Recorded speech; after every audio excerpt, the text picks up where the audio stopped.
Hello friends, எல்லாம் நல்லா இருக்கீங்களா? எல்லாருக்கும் தமிழ் புத்தாண்டு வாழ்த்துக்கள். இப்போ அம்மா எங்கே ஏறிக்கிட்டு இருக்காங்கன்னு பார்த்தீங்கன்னா, ரூப்பு போட்ட அன்றைக்கி வந்தாங்க. இப்போ இடையில 2 நாளாக வரவே முடியல. இப்போ வந்து பொசக்க தண்ணி கட்டியிருக்கீங்களா கட்டலையான்னு கேட்டாங்க. தண்ணி கட்டியிருக்கேன்னு சொன்னோம்.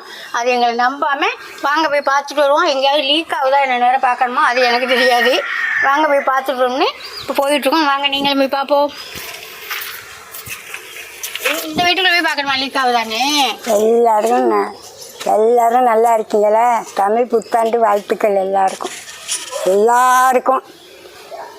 அமோகமாக இருக்கணும். சீரும் சிறப்புமா 1000 கோடி தெய்வங்களும் உங்களுக்கு பக்கத்தில் இருக்கணும். படிக்கிறவங்கள்லேருந்து வேலைக்கு போகிறவங்கள்லேருந்து சகல பேரும் நல்லா இருக்கணும். பிள்ளை குட்டி இல்லைன்னாலும் அவங்களுக்கு குழந்தை பாக்கியம் கிடைக்கணும். 1000 கோடி தெய்வத்தையும் வேண்டிக்கிறேன். உங்கள் எல்லாருக்கும் குழந்தை பாக்கியம் கிடைக்கணும். அமோகமாக இருக்கணும். நீங்கள் சீரும் சிறப்புமாக இருக்கணும். ஏற முடியல வேணாம். இப்போதான் இங்கேருந்து வந்தாங்க. நான் வேலையெல்லாம் முடிச்சுட்டு போகணும்னு பார்த்தா நான் வத்தல் வடவெல்லாம் பிடிச்சிட்டு இவ்வளோ லேட் ஆகிட்டுங்க. மணி 10 ஆகிட்டு. சரி லேட்டாக போகும்னு நினச்சிருந்தா வந்து ஐயனார் கோயிலேருந்து சாமி கும்பிட்டு துண்ணூறு எடுத்துக்கிட்டு மெதுவாக நடந்து வந்துட்டாங்க.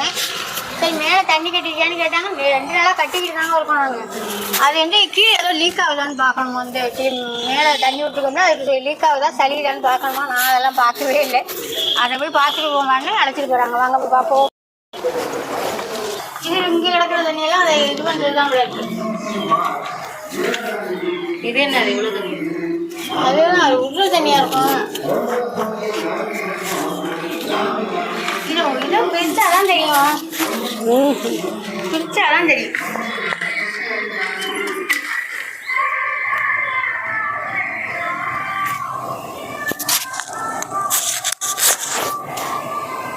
சரி வாங்க. இங்கெல்லாம் லீக்காகலை. இங்கெல்லாம் தண்ணி இல்லை. அதுலேயும் தண்ணி இருக்குது. அது குடிக்கையில் ஊற்றினதா சளிஞ்சதான்னு தெரியல. சளிஞ்ச தண்ணி மாதிரி தெரியாது.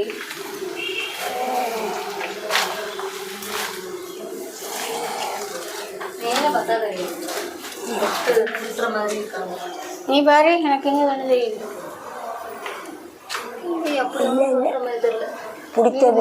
பிடிச்சப்ப கைகள் விழுது காடு. ஆமாம், இதுக்குள்ளேயே தான் குளிப்பானுவோம்.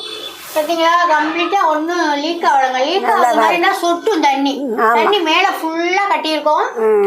நல்லா பாருங்க. எனக்கு கூட கொஞ்சம் அதோட கண்ணு தெரிய மாட்டேங்குது. இல்லை லீக் ஆகுது. சுத்தமாக தான் இருக்கு.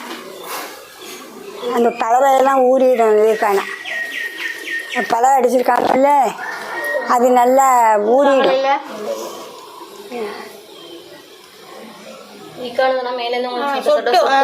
இது வந்து தண்ணி என்னன்னு பார்த்தீங்கன்னா, இது இது புலவுன்னா எப்படி பார்த்தாங்க இருந்துச்சு. வேலை பார்க்கையிலே ஏதோ தண்ணியை விட்டு இந்த கைகள் விழுது, பாத்திரங்கள் விழுது, அதை கழுவிருக்காங்களா, அந்த தண்ணி நின்றுக்கிட்டே இருக்கு. வெயில் இல்லைல்லப்பா, அதனால அது நிற்கிது. அது ஒன்றும் நல்லா தான் இருக்கு. நல்லா போட்டிருக்காங்க.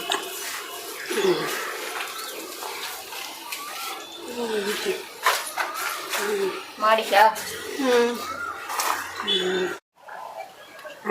இது மாதிரி தான் கட்டணும். அந்த இடத்துல தண்ணி நிற்கிற அவ்வளோ இருக்குது. அந்த இடம் வந்து என்னமோ மேடாக இருக்குது. அந்த இடம் மேடு.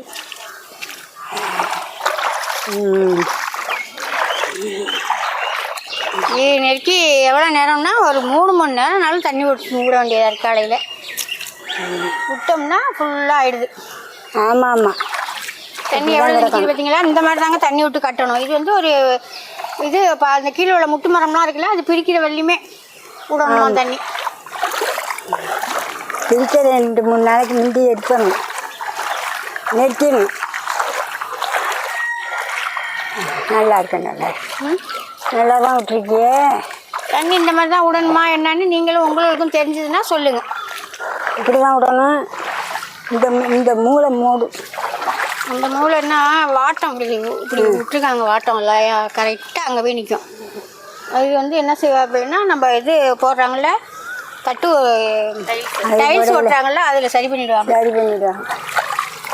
நல்லா இருக்கு. நல்லா அந்த ஓருக்கு பாருங்கள் தங்கச்சி விட ஷூ பண்ணி காமிப்பா. இங்கேருந்து பார்த்தா வைலட் கலர். அந்த வைலட் கலர் பெயிண்ட் தாங்க தங்கச்சி வீடு. அவங்கெல்லாம் முன்னாடியே கட்டிட்டாங்க. அவங்க கட்டி 10 வருஷம் ஆகுது. மேலேயும் கட்டணும். மேலே கட்டியே 10 வருஷம் இருக்கும். ஆமாம், அதாங்க தங்கச்சி வீடு. அப்போயெல்லாம் செலவு கொஞ்சம் குறைச்ச. இப்போ அதோட 2 இப்படி தானே கட்டணும். ஆமாம், இப்படி தான் நேற்று ஃபுல்லாக சாயந்தரம் வரையும் இப்படி நின்றுச்சு. நேற்று சாயந்தரம் விடவே இல்லை தண்ணி. அப்படிதான் முண்டாந்து ஊற்றி கட்டினேன். இவ்வளவு கீழே இவ்வளோ தண்ணி விட்டு கட்டியிருக்கம்மா. கீழே பார்த்தீங்கன்னா அப்படியே எப்படி ஏசியில் இருக்கிற மாதிரி இருக்குது. அப்படியே குழு குழு குழு குழு குழுன்னு நல்லா இருக்குது. ஹீட்டு இல்லாமல் ஹீட்டு இறங்காமல் நல்லா இருக்குது. தண்ணி இப்படியே கால் வைக்க முடியல, சுடுல தண்ணி இருக்கிறதுனால அப்படி தான் இருக்கும். பார்த்து மெதுவாக இறங்கு. வாங்க போவோம். கீழே இறங்கி வந்தாச்சு. கீழே இறங்கி வந்து மணி 11 ஆகிட்டு. டீயை போட்டு கடைக்கும் குடிச்சுட்டு அம்மாவுக்கும் டம்ளர் குடிச்சிட்டு நாங்களும் எல்லாரும் டீயை குடிச்சிட்டு இப்போ வந்து அடுப்பு வச்சாச்சாச்சுங்க. மத்தியானம் சமையலுக்கு ஒரு பக்கம் சாதம் கொதியே வந்துட்டு, இந்த பக்கம் என்ன செய்ய போகிறேன்னா பருப்பு வேக வச்சு இறக்கி வச்சுருக்கேன். பச்சை மிளகா சாம்பார் தான், பருப்பு ஒன்றி வேக வச்சு இறக்கி வச்சுருக்கேன். இது வந்து எண்ணெய் ஊற்றி இப்போ எண்ணெய் சூடாகிட்டு. இது என்னத்துக்குன்னு பார்த்தீங்கன்னா மாங்காய் தாங்க தாளிக்க போகிறேன். இந்த வருட பருப்புக்கு மாங்காய் தாளிக்கிறது தாங்க ஸ்பெஷல். இது என்னன்னு பார்த்தீங்கன்னா பட்டை மிளகாய், கடுகு, உளுத்தம்பருப்பு, மாங்காய் பச்சடி தான் இது ஸ்பெஷலே. இந்த வருடப்பருப்புக்கு ஸ்பெஷல் எங்கள் ஊர் சைடெல்லாம் இந்த மாங்காய் பச்சடி தாங்க. இது தோலை செத்திட்டும் போடலாம். நான் தோல் செத்தாமல் தான் போட்டுருக்கேன். நல்லா தான் இருக்கும் தோல் செத்தாமல் போட்டாலும். நாளை ஆகிட்டு மணி 11 ஆயிடுச்சு.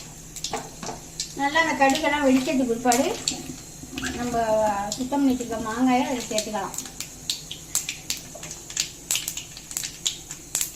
நல்ல தேர்ன காயாக இருந்தால் தோலை சுற்றிட்டு போடலாம். இது இன்னும் தேர்ன காயே ஒரு அளவுக்கு தான் இருக்குது. மார்க்கெட்டில் வாங்கிட்டு சொன்னேன். நான் போய் வாங்கினோன்னா நல்ல காயாக வாங்கியிருப்பேன்.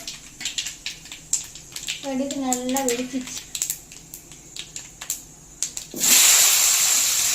போட்டு நல்லா சூடாக வதக்கிட்டு கொஞ்சமாக தண்ணி ஊற்றி வேக வச்சு விடுறேன். இப்படி தாங்க நான் மாங்காய் தாளிப்பேன். நீங்களாம் எப்படி தாளிப்பீங்க? செல்லில் பார்த்தீங்கன்னா பல திங்ஸாக மாங்காய் தாளிக்கிறாங்க. நாங்கள்லாம் இப்படி தான் தாளிப்போம்.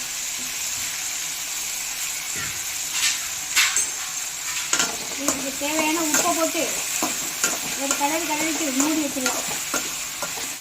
இந்த மாங்காய் வெந்து வந்ததுக்கு பிற்பாடு நான் வேறு என்ன சேர்ப்பேன்னு பார்த்தீங்கன்னா தேங்காய் பூ இறக்க போகையில் தேங்காய் பூ போடுவேன்.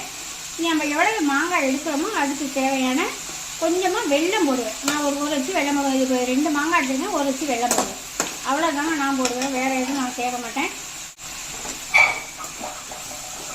அப்புறம் கடுகு, அப்புறம் வெந்தயம் இதெல்லாம் வறுத்துட்டு, பட்டை மிளகாய் எல்லாம் வறுத்துட்டு பொடி பண்ணி போடுறாங்க. அது வந்து என்னன்னா ஊறுகாய் மாதிரி ஆகிடும். அப்படி இது வேகட்டும். அப்புறம் வந்து பச்சை மிளகா சாம்பாருக்கு வந்து நான் பருப்பு வேக வச்சு வச்சுருக்கேங்க. இதில் வேறு எந்த வெங்காயம் தக்காளி எதுவுமே போடல. வெறும் பருப்பு கொஞ்சோண்டு மஞ்சத்தூள் போட்டு வேக வச்சு வச்சுருக்கேன். இதில் ஒரு 10 சுண்டைக்காய் இருந்தது. அந்த சுண்டைக்காய் போட்டுருக்கேன். ஏன்னா சுண்டைக்காய் திங்க மாட்டாங்க. அதனால் இதில் பிடிச்சி பருப்போட போட்டோம்னா பிடிச்சி கட்டஞ்சி விட்டுடலாம்ல. எப்படியோ ஒரு வழியில் உடம்புல சாந்தா சரி. அதனால் இதை போட்டு இப்போ வேக வச்சு வச்சுருக்கேன். இதில் வந்து இப்போ 4 பச்சை மிளகா நம்ம காரத்துக்கு தோணுது ஏற்றது மாதிரி பச்சை மிளகா இதில் நடுது. இந்த காய்கறி வெள்ளை போட்டுக்குவேன். காய்கறி என்ன வெட்டி வச்சுருக்கேன்னு பார்த்தீங்கன்னா ஒட்டு மாங்காய், கத்திரிக்காய் எண்ணெய் வெட்டலை, முள்ளங்கி, முருங்கைக்காய், சூப்பரான கொல்லை முருங்கைக்காய். அவ்வளோதாங்க. இது போட்டு இன்றைக்கி சாம்பார். அப்புறம் என்ன செய்வேன்னா எல்லா காய்கறியெல்லாம் போட்டு கொதிக்க விட்டு கொஞ்சம் பச்சை மிளகா சேர்த்துடலாமா. அப்புறமா கொஞ்சமாக ஒரு ஸ்பூனு 2 ஸ்பூனு எவ்வளோ குழம்பு வைக்கிறோமோ அதுக்கு தகுந்த மாதிரி மல்லித்தூள் மட்டும் போட்டு எல்லாம் புளி தேவையான புளியை இங்கே அரைச்சி ஊற்றி நல்லா கொதிக்க விட்டு தேங்காய், ஜீரகம் நரப்புறன்னு அடிச்சுட்டு அதில் 4 பச்சை மிளகாயும் கொஞ்சம் 2 3 இதில் போட்டு போகணும், 2 இதை அதில் போட்டு அடித்து நரப்புறன்னு தான் அடிக்கணும். அடித்து போட்டு இறக்கிட்டிங்கன்னா ரொம்ப வாசமாக இருக்கும். அதுக்கு கடுகு, உளுத்தம்பருப்பு, பட்டை மிளகாய், 2 ஜீரகம், சின்ன வெங்காயம் நறுக்கி போட்டு தாளித்து ஊற்றிட்டிங்கன்னா கருவேப்பிலை கொத்தமல்லி போட்டிங்கன்னா ஜம்முன்னு போட்டுங்க. அதாங்க பச்சை மிளகா சாம்பார். எப்படி வைக்கிறது பச்சை மிளகா சாம்பார்னு இதாங்க பச்சை மிளகா சாம்பார். ஏன் இப்போ நான் எல்லாத்தையும் வச்சுட்டுவே சொல்லுன்னு பார்த்தீங்கன்னா கையிலும் விஜயும் வெளியில் கோயிலுக்கு போகிறாங்க. அதனால தான் கையில் இருக்கையிலே நான் எல்லாம் சொல்லி செஞ்சு செய்ய முடியாதுல நாளி ஆகிடும். அதனால் எல்லாம் சொல்லிட்டாங்க. போயிட்டு வந்துட்டீங்களா? போயிட்டு வந்தாச்சு. இது நானும் சமைச்சு முடிச்சிட்டேன்ப்பா. கொஞ்சம் லாஸ்ட்டில் வடை தான் தட்டிக்கிட்டேன். எல்லாம் தட்டி முடிச்சிட்டேன். 3 வடை கணக்கு எடுப்பேன். இன்னைக்கு வந்து இது என்னது ஏதோ ஒரு போண்டா இருக்கு. உளுந்தோட தட்டலை இன்னைக்கு நான். ஏன்னா சென்னைக்கும் முந்தா நல்லா சாப்பிட்டேன். நிறைய சாப்பிட்டேன் முந்தா. அதனால இன்னைக்கு உளுந்தோட தட்டலை. கடலைப்பருப்பு வடை தட்டி விட்டு கடலைப்பருப்பு வடை தட்டிடுவேன். இந்த கடலைப்பருப்பு வடை வந்துங்க நரப்புறம் அரைச்சிக்கணும். அரைக்கிறதுலேயும் ஒரு பக்குவம் இருக்குது. ரெண்டாவது நம்ம வேக வைக்கிறதுலையும் அடுப்பு வந்து வேகமாக வச்சு வேக வைக்கக்கூடாது. வேக வச்சோம்னா என்ன செய்யணும்னா மேலே செவஞ்சு போயிடும், உள்ளே வேகாமல் இருக்கும். அதனால் அடுப்பை சிம்மில் வச்சுக்கிட்டு தான் வேக வைக்கணும். நல்லா உள்ளுக்குள்ளேயும் நல்லா முறன்னு இருக்கும், மேலேயும் நல்லா முறன்னு. இந்த மாதிரி உங்களுக்கு கடலைப்பருப்பு வடை வேணும்னா நீங்கள் மேலேயும் பொறன்னு உள்ளுக்குள்ளேயும் பொறன்னு இருக்கும். அதனால் இந்த மாதிரி அடுப்பை காமிப்பா இந்த மாதிரி குறைச்சி வச்சு தான் இருக்கணும். அப்புறம் இது என்னன்னு கேட்குறியா, இது வந்து காலையில் இட்லிக்கு அரைச்சேன். இட்லிக்கும் எப்படி அரைச்சிக்கணும்னீங்கன்னா அது ஒரு மாதிரி அரைச்சிருக்கேன். அது எப்படி அரைச்சேன் என்னன்னு சாயந்தரம் ஒரு சாப்பிட்டு எடுத்து போடுறேன். நான் இட்லியை ஊற்றி பார்த்துக்கிட்டு அப்புறமா நான் போடுறேன். அப்புறம் வந்து அந்த மாவில் கொஞ்சமாக எடுத்து போட்டு உங்களை கொத்தமல்லி கொஞ்சம் வெங்காயம் போட்டு கொஞ்சோண்டு பச்சரிசி மாவு ஒரு ஸ்பூன் போட்டு நல்லா பிணைஞ்சி அள்ளி கிள்ளி போட்ட பாதை வடத்துக்கு முன்னாடி சாப்பிட்டா சூப்பராக பொறன்னு அருமையாக இருக்குப்பா. குட்டி குட்டி குட்டி குட்டியாக இருக்கு. வடைக்கு பதில் இதை தின்னு கொண்டியதான். ஆமாம், இதே வடை மாதிரி தான் இருக்குது, சூப்பர். இதெல்லாம் முடிஞ்சிச்சு. இப்போ போய் சாம்பிராணியை போட்டு சாப்பிட்டுலாம். ஆத்தா வேலை மணி ஆயிட்டு, இன்னைக்கு 1 மணி ஆயிட்டு. எங்கள் மாமியாருக்கு வந்து 12 மணிக்கெல்லாம் சாப்பாடு கொடுத்தாகணும். அது இன்னைக்கு 1 மணி ஆகிட்டு. இதெல்லாம் செஞ்சேன், நான் கொஞ்சம் வடை பாயசம்லாம் செஞ்சேன். அதனால நாளி ஆகிட்டு. இப்போ வாங்க போய் என்னென்ன செஞ்சுக்கணும், சாமியை கும்பிட்டுட்டு என்னென்ன செஞ்சுக்கணும் பார்த்துருவோம். அப்புறம் அம்மா காலையில் வந்துட்டு ஒரு ரவுண்டு சுற்றி பார்த்துட்டு போனாங்களா. அது காலையிலே எதனால இப்போ மெயினாக வருஷப்பட பண்ணிக்கு வருஷம் அவங்கள்ட்ட ஒரு பழக்கம். உங்களுக்கு அந்த மாதிரி பழக்கம் உண்டா என்ன ஏதுன்னு அதையும் நீங்கள் கமாண்டில் சொல்லுங்கள். என்ன செய்வாங்கன்னா 100 உனக்கு ஒரு கையில் கொடுத்தாங்க, 100 ரூபா உனக்கு 100 ரூபா எனக்கு 100 ரூபா. எங்கள் வீட்டுக்காரங்க வந்தாங்கன்னா அவங்களுக்கு 100 ரூபா காலையிலே கொண்டு வச்சு கொடுத்துட்டு போயிட்டாங்க. அதை கொண்டு போய் நம்ம சாமிக்கு வச்சுருக்கோம். அதை எடுத்து நான் வீடோட போட்டு வச்சுருவேன். உங்கள் வீட்டிலலாம் உங்கள் அம்மா அப்பா உங்கள் மாமியார் மாமனார் கொடுப்பாங்களா எனக்கு கமாண்டில் சொல்லுங்கள். இப்போ வாங்க போய் சாமி கும்பிடுவோம். இப்போ எல்லாமே வச்சு அழகாக சாம்பிராணி போட்டு முடிச்சுட்டாங்க. சாம்பிராணி போட்டு முடிச்சிருச்சு கையில். நான் வடையும் தட்டி பிடிச்சிட்டு வந்துட்டேன். மாம்பழத்தை வருங்க. இப்போ மாம்பழம்லாம் இது என்ன நீ வாங்கினாலும் என்ன விலை இது? இது 60 ரூபாயே என்னமோ கிலோ. 2 இல்லை கிலோ இல்லை, அந்த 2த்துக்கு வெயிட் போல. 60 ரூபாய்க்கு கூட வரும். கூடவா 82 ரூபாயா என்னன்னு தெரியல. ஒரு கிலோ 80 ரூபாயா? கிலோ இல்லை, 2 80 ரூபா. இந்த 2 மாம்பழமும் 80 ரூபாயாங்க. இப்போ அது மாம்பழம் 80 ரூபா கொடுத்து வாங்குறது கூட பெருசு இல்லை, ரொம்ப இனிக்காதுங்க. இதெல்லாம் சும்மா இப்போ புளிக்க தான் செய்யும். சும்மா இன்னைக்கு வைக்கணும். சித்திரைக்கனின்னு சொல்லுவாங்க.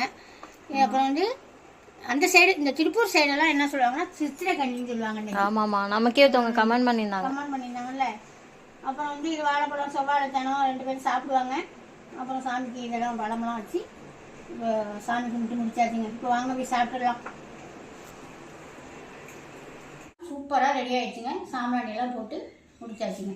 இப்போ சாப்பிட்டுடலாமா? என்ன நான் சாப்பிட்றதுக்கு முன்னாடி என்னென்ன செஞ்சுருக்கோன்னு பார்த்துருவோமா? சூப்பரான பச்சை மிளகா சாம்பார். நம்ம சாதாரண சாம்பாரோட இந்த மாதிரி பச்சை மிளகா சாம்பார் வச்சா நல்லாவே சாப்பிட்டுக்கிறாங்க. அதனால் அடிக்கடி பச்சை மிளகா சாம்பாரே வச்சுருங்க. இது ஒரு வாசமாக டேஸ்ட்டாக அந்த முருங்கை இதுக்கு வந்து பச்சை மிளகா சாம்பாருக்கு வந்து மெயினாக எப்படின்னா முருங்கைக்காய், கத்திரிக்காய், சுண்டைக்காய், ஒட்டு மாங்காய், அப்புறம் தக்காளி வெங்காயம் நம்ம போடுவோம். அப்புறம் பச்சை மிளகாலாம் என்னென்னு சேர்க்கணும்னு சொல்லியிருக்கேன். அதே மாதிரி சேர்த்துங்க. இந்த காய் வந்து இந்த 4 காய் மெயினாக இருந்தால் தான் அந்த பச்சை மிளகா சாம்பார் சூப்பராக இருக்குங்க. இது இருந்தால் மட்டும்தான், இது 4 காய் கரெக்டாக இருந்தால் மட்டும்தான் நானும் பச்சை மிளகா சாம்பாருக்கு ரெடி பண்ணுவேன். அருமையாக இருக்குங்க. 4 சுண்டைக்காய் ஆனாலும் போட்டால் அவ்வளோ ஒரு வாசமாக நல்லாயிருக்கும். அப்புறம் வந்து தயிர் வேணும். அப்புறம் வந்து மாங்காய் பச்சடிங்க.